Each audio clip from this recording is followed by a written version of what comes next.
Hello friends, मैं पूजा और हमेशा की तरह मैं आज भी एक अच्छी इन्फॉर्मेशन आपके साथ शेयर करना चाहती हूँ जो कि एकादशी पर। एकादशी में ऑलरेडी लास्ट टाइम वीडियो किया था मैंने, लेकिन इस बार मैं कुछ और नई इन्फॉर्मेशन के साथ, नई नॉलेज के साथ और कुछ साइंटिफिक लॉजिक के साथ आपको समझाना चाहती हूँ क्यों ये फास्ट करना चाहिए, कितने क्या बेनिफिट्स हैं। देखिए, पहले समझते हैं हम एकादशी क्या है। एकादशी एक संस्कृत वर्ड है जिसका मतलब होता है 11वां दिन, है ना।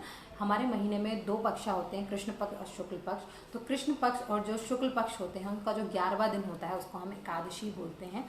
और इस हिसाब से ये 12 महीने में 2 बार, मतलब एक महीने में 2 बार आती है, तो 12 महीने में 24 बार आ जाती है। तो कुछ लोग इसके सब फास्ट रखते हैं, लेकिन मैं उसका लॉजिक दूंगी क्यों रखना चाहिए और क्यों, कैसे रखना चाहिए। तो गाइज, बाकी जो ये एकादशी है जो मई और जून के महीने में होती है, ये हिंदी महीने के हिसाब से ज्येष्ठ का महीना कहलाता है। तो इसको हम निर्जला एकादशी बोलते हैं। इस दिन हमें कुछ भी खाना नहीं है, कुछ भी पीना नहीं है, सिर्फ हमें भगवान का नाम लेना है और कोशिश करनी है जितना हम मौन रह सकें और अच्छे अच्छे काम कर सकें। कुछ दान पुण्य करिएगा, ये आपको बहुत अच्छा आत्मशक्ति देगा और अंदर से बहुत आत्म शांति भी देगा।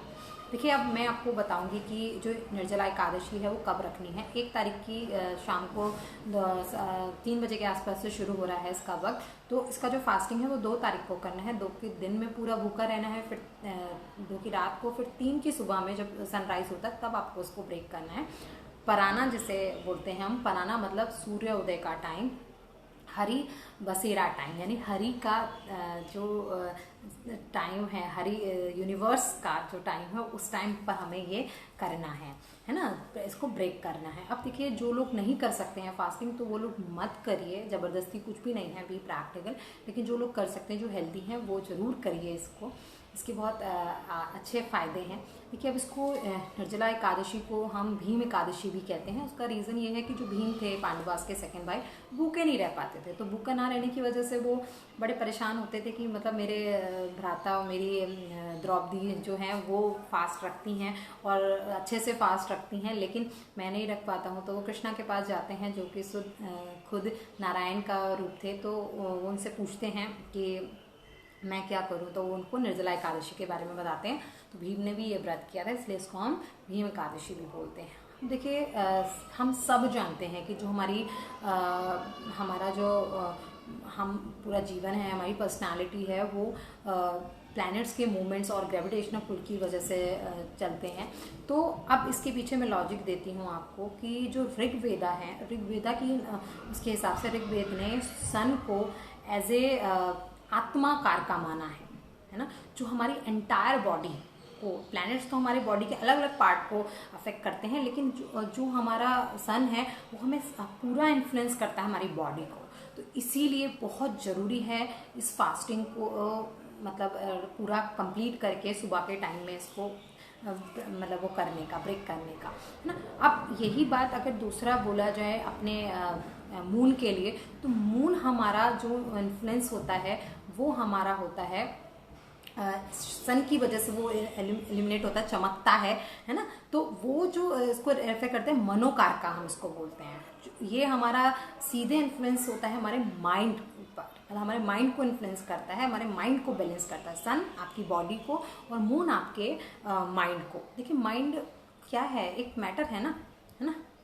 तो ये आपको किस तरह से रखता है सही, क्योंकि जो हम खाते हैं, जो हम पीते हैं, वो बहुत मैटर करता है। क्योंकि हमारी जो खाने में हमारे जो गुण हैं वो गुना, जो कि हमारा इन्फ्लुएंस है नेचर, मतलब जो जिसका सिंबल है नेचर मेन। और जो रजोगुण होता है वो हमारा होता है क्वालिटी ऑफ रजोगुण जो होता है क्वालिटी ऑफ पैशन होता है, और जो तमोगुण है हमारा क्वालिटी ऑफ ये इग्नोरेंस होता है। तो ये अगर हमारे खाने में होंगे तो हमारी बॉडी उतनी इफेक्टिव नहीं होगी। तो ये जो मून डे जिस दिन हमारा फुल मून डे होता है और उसके नेक्स्ट दिन से जो न्यू मून डे होता है, उस टाइम पर हमारा जो गुना होता है, जो एक्चुअली हमारा नेचर है, वो प्रीडोमिनेटली मतलब स्ट्रांग होता है, और जो ये रजो और तमो गुण है ये वीक पड़ जाते हैं। इसीलिए हम इसको बोलते हैं शुक्ल पक्ष में करना है, क्योंकि शुक्ल पक्ष जो है वो क्या है, आपका वैक्सीम ऑफ मून है। मून मतलब बड़ा होता जाता है, एलिमिनेट ज़्यादा होता है। तो उसके बाद से जब मून चमकता रहता है तो हमारा जो गुनाह है वो स्ट्रांग होता है ना, इसलिए ये इफेक्ट होता है। देखिए माइंड क्या है ना, जो हमारा माइंड है वो एक तरह से इंटरनल एनर्जी है हमारी बॉडी की, क्योंकि हम हर चीज़ को जब तक हम समझेंगे नहीं तब तक हम अपने बॉडी पार्ट्स को ठीक नहीं रख सकते। तो बेसिकली जो हमारा माइंड है उसको हमें हेल्दी रखना जरूरी है, और उसके लिए हमें ये साइंटिफिक लॉजिक से समझना बहुत ज़रूरी है। देखिए जो हमारे बॉडी में जो हमारी एनर्जी है वो हमारे चक्रास पे सेंटर है ना, हमारे जो चक्रा हैं, और चक्रास जो है हमारे फिजिकल तो है नहीं, हमें दिखते तो है नहीं, वो क्या है साइको फिजिकल है, हम उसको इमेजिन कर सकते हैं, और हमारे साइकोसोमैटिक है ये, है ना। तो हम इनको अच्छे से जान के इनको एक्टिवेट करके अपनी लाइफ की चीज़ें बहुत सही कर सकते हैं। मैं चक्रा मेडिटेशन के बारे में भी आप लोगों से अपनी नॉलेज शेयर करने वाली हूँ, तो आगे आप मेरी वीडियोस देखते जाइए।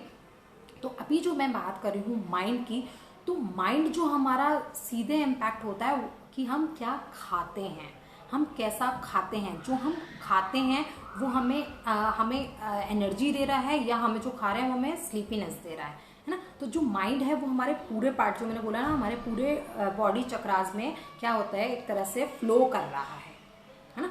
फ्लो करने की वजह से हम ये बात बोलते हैं कि जो हमारा माइंड है वो माइंड सेट ठीक होना चाहिए। तो जो हमारा एक्चुअल माइंड की जो जगह है वो हमारे दो जगह माने जाते हैं। माई ऑन प्लेस मतलब लाइक ये जो है हमारा कहना चाहिए जो ये भ्रू के बीच का है इसको हम आज्ञा चक्र बोलते हैं, ये जिसे आत्मा का घर भी बोला जाता है, ये इस यहाँ पर आपका माइंड होता है। और मेन जो अनाहत, क्योंकि ये आपको क्या करता है, पार्शियल मेंटल बैलेंस आपका है ना, मेंटली बैलेंस्ड करता है। और जो अनाहत चक्र है आपका यानी हृदय चक्र, वो आपको इमोशनली बैलेंस्ड करता है। तो आपको ये बोला जाता है कि जिसमें जो शुक्ल पक्षा है उसमें आपका माइंड यहाँ होता है, और जो कृष्ण पक्षा होता है उसमें आपका माइंड दिल में होता है। तो इसीलिए 2 एकादशी को इम्पॉर्टेंट माना जाता है, बाकी मंथ के 2 डेज को इम्पॉर्टेंट माना जाता है इसी की वजह से कि आप अपने माइंड को यहाँ और यहाँ फील कर सकते हैं, 2 जगह आराम से इसको बैलेंस्ड पाते हैं। अब तीसरी चीज़ जो मैं यहाँ पर आपको बताना चाह रही हूँ कि बेसिकली जो एकादशी है, Ekadashi has its relevance to this relationship between moon and our mind, है ना। तो इसीलिए हमको इसको अच्छे से समझ के फास्ट करना चाहिए। और देखिए अब जो हमारे पूर्वज थे, ऋषि मुनि थे, जो लोग ये फास्ट करते थे उनको ये सीक्रेट पता चल गया था एकादशी का कि अगर हम कम आहार खाएंगे, वो लोग तो नेचुरली आहार कम खाते थे क्योंकि वो अपने माइंड को हेल्दी रखना चाहते थे। अपनी माइंड को हेल्दी रखेंगे उसी वजह से वो सारे चक्रास को हेल्दी रखते थे। और चक्र कोई नाचते हुए नहीं दिखाई देते हैं, चक्र बैलेंस्ड अंदर बॉडी में जब हम अपने माइंड से सब जगह अपने माइंड जो अपना प्रकाश है वो हर चक्र पे फैलाएं और हर चक्र को बैलेंस कर पाएं, तो वो बड़ा इफेक्टिव है। तो मून है वो हमारे माइंड को बहुत हेल्दी रख रहा है, और जो हमारे सन है वो हमारे सारी बॉडी को, एंटायर बॉडी को, हमारी पर्सनालिटी को मतलब बैलेंस करता है, सेंटर ऑफ द बॉडी, है ना। तो हमारे पूरे हमें सन और मून का इसीलिए इसमें इम्पैक्ट है। अब देखिए जो हमारे जो पुराने पूर्वज थे उनको पता चल गया था कि अगर हम ऐसा खाना खाएं जो, क्योंकि हैवी फूड खाने से क्या होगा, हमारा जो ब्लड का सर्कुलेशन है वो किसकी तरफ, डाइजेस्टिव सिस्टम की तरफ एक्सेलरेट होना लग जाएगा, और जो इफेक्टिव हमारे ब्लड हमारे माइंड तक पहुंचना चाहिए तो उसमें डेफिशिएंसी हो जाएगी, वो ब्लड वहां तक पहुंचेगा नहीं, जिसकी वजह से हम लेथार्जिक फील करेंगे, हमें बहुत थकान, हमें बहुत मतलब लाइक स्लीपी फील करेंगे। तो जो वाइब्रेशन हमें फील करने चाहिए थे, एक्चुअल वाइब्रेशन, वो हम नहीं कर पाते हैं। तो मंथ में एटलीस्ट 1-2 बार अगर हम ये कर लेते हैं तो बहुत अच्छा है, और आप 1-2 बार नहीं कर पाते हैं साल में 1 बार जरूर करिए। और जो लोग भी हेल्दी हैं, जो रख सकते हैं, वो इस फास्ट को रखिए, बहुत अच्छे से रखिए, और सुबह के टाइम में ब्रेक करिए। और अगर आपको लग रहा है फिर भी वीकनेस या डिहाइड्रेशन लग रहा है तो आप फिर 2 तारीख की रात को 12 बजे के बाद पानी पी सकते हैं। और गाइज मैं तो लास्ट में आपको यही कहना चाहूँगी, हम लोग सब पढ़े लिखे हैं तो जागरूक होकर समझदारी के साथ हमें सब चीज़ें समझ के अप्लाई करनी चाहिए, अपने जीवन में फॉलो करनी चाहिए। और जिन लोगों की मेरी बातें समझ आई हैं प्लीज़ इसको लाइक और शेयर करिएगा, और जागरूक बनिए, ठीक है। आप लोग जागरूक बनिए, और मैं नहीं कह रही मेरी बातों को अंधविश्वास से आप मानिए, आप भी पढ़िए इनके बारे में, लॉजिक मतलब अपने दिमाग लगाइए कि क्या मैं बोल रही हूँ, और उसमें अगर आपको लगता है इफेक्टिव है तो फॉलो करिए। मैं तो इसे करने जा रही हूँ, मैं तो इस फास्ट को करूँगी, और जितना हो सके सब लोग करिए गाइज, और इसी तरह मुझे आप अपना सपोर्ट देते जाइए। Thank you guys, thank you for watching me.